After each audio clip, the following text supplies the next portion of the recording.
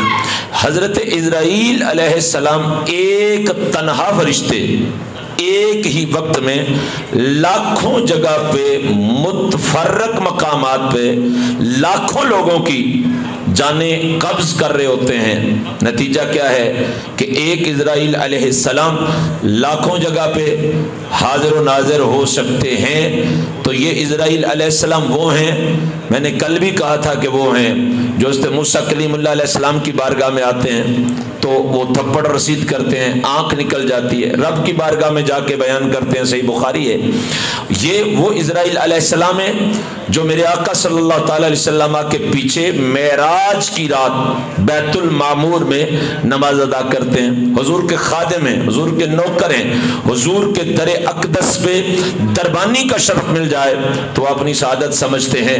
تو جب ملک الموت علیہ السلام حضرت اسرائیل علیہ السلام کو اللہ نے یہ شان دے رکھی ہے کہ وہ لاکھوں مقامات پہ تنہا حاضر و ناظر ہو سکتے ہیں، تو پھر ماننا پڑے گا کہ اسرائیل علیہ السلام کے آقا محمد مصطفیٰ صلی اللہ تعالی علیہ وسلم بھی جب چاہیں جہاں چاہیں حاضر و ناظر ہو کر اپنا جلوہ دکھا سکتے ہیں۔ یہ جتنا میں نے کلام کیے یہ ہمارے کل کے سبق کا مرکزی خلاصہ تھا تاکہ آپ احباب آج کے سبق کو بخوبی سمجھ سکیں۔ وہ آیت مبارکہ جو میں نے ابھی آغاز میں پڑھی اس پہ تھوڑا سا کلام آپ سے کرنا چاہوں گا، مگر اس کے لیے آپ کی ہوش کی ضرورت ہے مجھے کہ آپ ہوش سے بیٹھیں، بات تھوڑی سی باریک ہے اور سمجھیں گے انشاءاللہ تبارک و تعالیٰ تو آپ کا ایمان بھی تازہ ہوگا اور عقیدہ بھی انشاءاللہ تبارک و تعالیٰ مضبوط ہوگا۔ اللہ فرماتا ہے کہ وَمَا أَرْسَلْنَا مِن رَسُولٍ إِلَّا لِيُطَاعَ بِإِذْنِ اللَّهِ، فرمایا ہم نے کوئی رسول نہیں بھیجا مگر صرف اس لیے بھیجا ہے کہ اس کی اللہ کے حکم سے اطاعت کی جائے۔ اور رسول کس لیے آتا ہے کہ اس کی اطاعت کی جائے، اس کے احکامات کی تعمیل کی جائے۔ اور پھر فرمایا وَلَوْ أَنَّهُمْ إِذْ ظَلَمُوا أَنفُسَهُمْ جَاءُوكَ، فرمایا اور اے پیارے حبیب صلی اللہ تعالی علیہ وسلم اگر جب وہ اپنی جانوں پہ ظلم کر لیں، اگر جب وہ یعنی کوئی بھی اگر وہ اپنی جانوں پہ ظلم کر لیں، اس کا کیا مطلب ہے کہ گناہ کر لیں، برائی کر بیٹھیں، کوئی جرم کر بیٹھیں، تو اگر وہ اپنی جانوں پہ ظلم کر لیں تو اگلے کلمات سنیے ذرا ہوش سے، جاؤک، پیارے محبوب وہ تیری بارگاہ میں حاضر ہو جائیں۔ جانوں پہ ظلم کر لیں تو کیا کریں؟ جاؤک، آپ کی بارگاہ میں حاضر ہو جائیں۔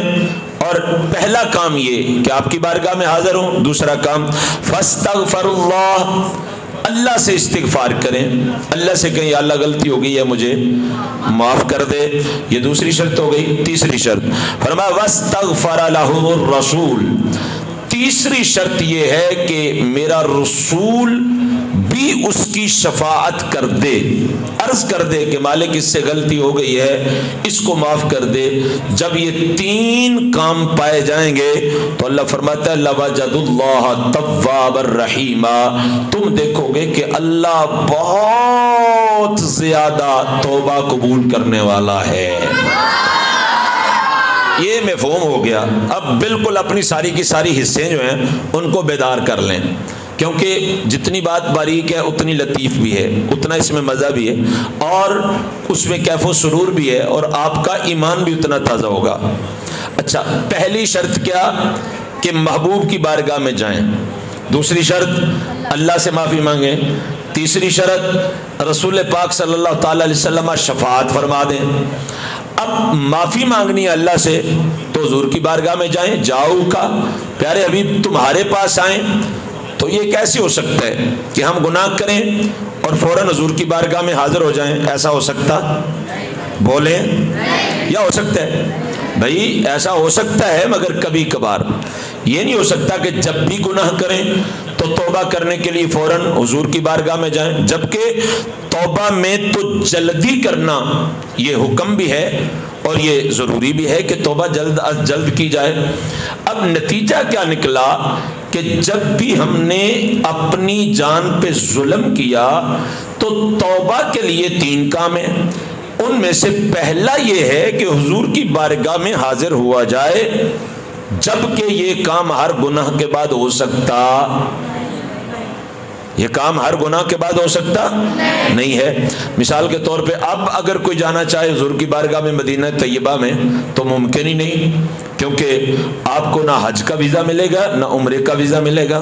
عمرے کے ویزے جو محرم میں جا کے شروع ہوں گے، پھر جا کے آپ جا سکتے ہیں، حج کے ویزے اوکے ہو چکے ہیں، فلائٹیں جا رہی ہیں، اب آپ انٹری نہیں کر سکتے۔ تو بھئی اچھا اگر چلے گئے تو وہاں سے آتے ہوئے دوبارہ گناہ ہو گیا تو پھر کیا کریں گے؟ اچھا وہاں جانے سے پہلے موت آ گئی تو بغیر توبہ کے مر جائیں گے۔ یہ وہ کام ہے کہ جو ہمارے بس میں نہیں۔ بات کی سمجھ آ رہی ہے؟ بس میں ہمارے نہیں۔ اچھا اور دوسری طرف اللہ تعالیٰ کا قرآن فرماتا ہے لا یکلف اللہ نفسا الا وسعها، فرمایا اللہ تعالیٰ کسی جان پہ اتنا بوجھ نہیں ڈالتا کہ وہ سہ نہ سکے۔ اب یہ وہ بوجھ ہے، اگر یہ مراد ہے اس کی کہ حضور کی بارگاہ میں مدینہ طیبہ جائیں تو پھر یہ وہ بوجھ ہے کہ جو ہم برداشت، اور اللہ کہہ رہا ہے لا یکلف اللہ نفسا الا وسعها، کہ اللہ جو ہے وہ کسی پہ وہ بوجھ ڈالتا ہی نہیں جو وہ برداشت نہ کر سکے۔ تو پھر اس سے کیا مراد ہے؟ یہ الجھن آپ کے دماغ میں آ گئی؟ میں الجھانا چاہ رہا ہوں آپ کو، آپ الجھے کہ نہیں؟ پھر سمجھاتا ہوں کہ جاؤ کا اگر یہ مطلب ہے کہ مدینہ طیبہ میں حضور کی بارگاہ میں جانا علیہ الصلوۃ والتسلیم، تو یہ وہ بوجھ ہے جو ہم سہ نہیں سکتے، کیونکہ ابھی تو ہم نیکی کر رہے ہیں، ابھی ظہر کو چھوڑ کے جو جائے گا یہاں سے وہ گناہ کرے گا تو توبہ اس پہ واجب ہے، تو وہ عصر سے پہلے کیسے مدینہ طیبہ جائے؟ اگر عصر پھر چھوٹ گئی تو کیسے مدینہ طیبہ جائے؟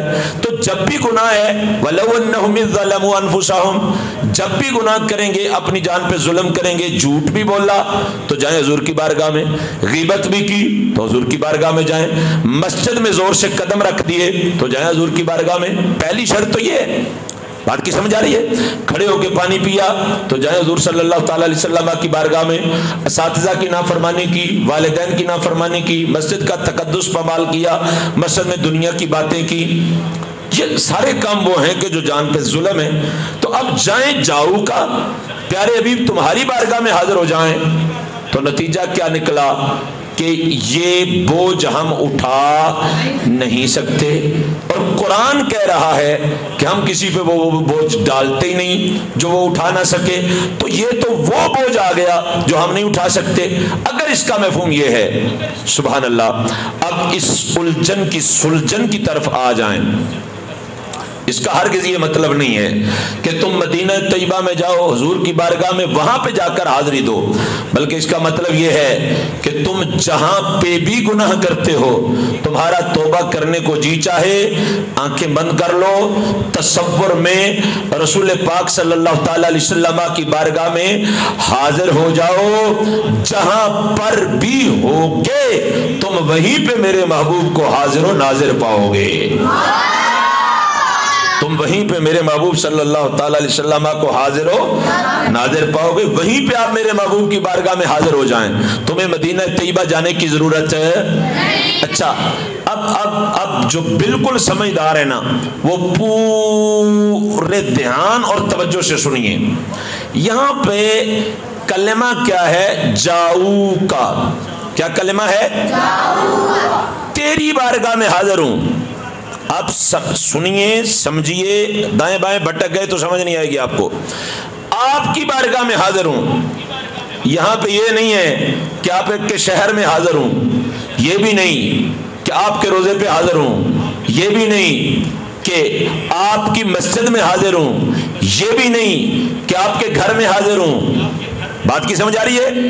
کیا ہے؟ جاؤ کا، تمہارے پاس آئیں، تمہارے پاس آئیں، مزے کی بات یہ ہے اللہ نے شہر کا نام اس لیے نہیں لیا کہ شہر کا تذکرہ ہوگا تو شہر میں آنا یہ وہ بوجھ ہے جو برداشت نہیں کر سکتے، مسجد کا ذکر ہوگا تو مسجد میں جانا یہ وہ بوجھ ہے جو امتی اٹھا نہیں سکتے، گھر کا نام ہوگا تو یہ وہ بوجھ ہے جو امتی اٹھا نہیں سکتے، لہذا توبہ کرنی ہے، کرنی بھی جلدی ہے، تو گھر کا نام نہیں، مسجد کا نام نہیں، شہر کا نام نہیں، حویلی کا نام نہیں، حجرے کا نام نہیں، روزے کا نام نہیں، قبر کا نام نہیں، لحد کا نام نہیں، جاؤک پیارے حبیب تمہارے حضور حاضر ہو جائیں، کیونکہ شہر تو وہاں ہے، گھر تو وہاں ہے، مسجد تو وہاں ہے، روزہ تو وہاں ہے، گنبد خضرا تو وہاں ہے، مگر میرا محبوب کل کائنات میں حاضر و ناظر ہے۔ سب کو سمجھ آ گئی اس بات کی؟ اگر نہیں آئی کسی کو تو بتا دیں، میں دوبارہ اس کو سمجھا دیتا ہوں کسی مثال سے، مگر سنیے یہ ہے جاؤک۔ اب جب بھی ہم گناہ اپنی جان پہ ظلم کریں آنکھیں بند کریں، تصور میں آقا کریم علیہ الصلوۃ والتسلیم کی بارگاہ میں حاضر ہو جائیں۔ اب اگلا عقیدہ ایک آپ کو بتاؤں، اگر آپ حاضر ہیں تو انشاءاللہ آپ کو اتنا لطف بھی آئے گا اور آپ کا ایمان جلا پائے گا اور شاید سالوں تک آپ کو لطف آتا رہے۔ اب مجھ سے گناہ ہوا، میں یہیں بھاگوال کی مسجد میں بیٹھ گیا، تصور میں نے عرض کی حضور میں گناہ کیا تھا، آپ کی بارگاہ میں آ گیا ہوں، کیونکہ 3 شرطیں ہیں، آپ کی بارگاہ میں آ گیا ہوں، حضور کی بارگاہ میں حاضری دی، تصور میں حضور میں حاضر ہوں، آقا جی میں حاضر ہوں، آقا جی میں حاضر ہوں۔ اب دوسری بات کیا تھی؟ فاستغفر اللہ سے معافی، میں نے کہا یا اللہ مجھے معاف کر دے، میں تیرے حبیب کی بارگاہ میں آ گیا ہوں، تو مجھے معاف کر دے۔ اللہ کہتے ہیں نہیں، ابھی تیسری شرط باقی ہے، وہ کیا ہے؟ وَاسْتَغْفَرَ لَهُمُ الرَّسُولُ۔ اب شرط یہ ہے کہ میرا محبوب بھی تیرے لیے دعا مانگے، میرا محبوب بھی تیری شفاعت کرے۔ اب ہم بھاگوال کی جامع مسجد حدیبیہ میں بیٹھ کے ہم نے حضور علیہ السلام کی بارگاہ میں حاضری دی، اللہ سے معافی مانگی، تو اب یہ لازم ہے کہ حضور ہمارے لیے دعا مانگیں، اور اگر حضور ہمیں دیکھ ہی نہیں رہے، اگر حضور ہمیں جانتے ہی نہیں ہیں، تو حضور ہمارے لیے دعا کیسے مانگ سکتے ہیں؟ نتیجہ کیا نکلا کہ پوری دنیا میں جب بھی کوئی مسلمان گناہ کرتا ہے، عالم تصور میں حضور کی بارگاہ میں حاضری دیتا ہے، اللہ سے معافی چاہتا ہے، تو رسول پاک صلی اللہ تعالی علیہ وسلم اس کی شفاعت اس لیے فرماتے ہیں کہ حضور دیکھ بھی رہے ہیں اور حضور کی بارگاہ میں وہ بندہ حاضر بھی ہے۔ سمجھ آ گئی ہے بات کی کہ حضور صلی اللہ تعالی علیہ وسلم ہمارے لیے اس طرح دعا فرماتے ہیں۔ سبحان اللہ۔ اب آگے بڑھتے ہیں، ذرا اعتراض ہوتا ہے کہ اگر نبی کریم صلی اللہ تعالی علیہ وسلم حاضر و ناظر ہیں تو آپ مصلی امامت پہ کھڑے ہو کر نماز کیوں پڑھاتے ہیں؟ بڑا اعتراض ہے بھائی، اور واقعی جس بندے کو پتہ نہیں ہے وہ بندہ تو اس مقام پہ آ کے ڈاؤٹ فل ہو جاتا ہے۔ بھئی ہاں اگر حضور حاضر و ناظر ہیں، آگے سے بندہ کہتا ہے دیکھو جی میں شاگرد ہوں، میرا استاذ ہو تو میں اس کی موجودگی میں امامت کے لیے مصلی پہ کھڑا نہیں ہوتا، میرا پیر آ جائے تو میں اس کی موجودگی میں امامت کے لیے مصلی پہ کھڑا نہیں ہوتا۔ تو یہ کہہ رہے ہیں کہ حضور صلی اللہ تعالی علیہ وسلم حاضر و ناظر ہیں، تو حضور اگر حاضر و ناظر ہیں تو حضور صلی اللہ تعالی علیہ وسلم کی موجودگی میں یہ نماز مصلی امامت پہ کیسے کھڑے ہو گئے؟ مصلی امامت کے پہ کھڑے ہو کر انہوں نے نماز پڑھانا کیسے شروع کر دی؟ اعتراض آپ کی سمجھ میں آ گیا؟ کس کس کی سمجھ میں آیا؟ ہاتھ کھڑا کرے ذرا۔ آپ کی سمجھ میں نہیں آیا؟ مصلی امامت پہ حضور حاضر و ناظر ہیں تو آپ حضور کے پیچھے نماز پڑھیں، مولوی صاحب تسی نماز کیوں پڑھاندے ہو؟ اب سنیے اس کا جواب، وہ جو میں نے آپ کو ابتداً اپنا عقیدہ بتایا اسی میں اس کا جواب ہے۔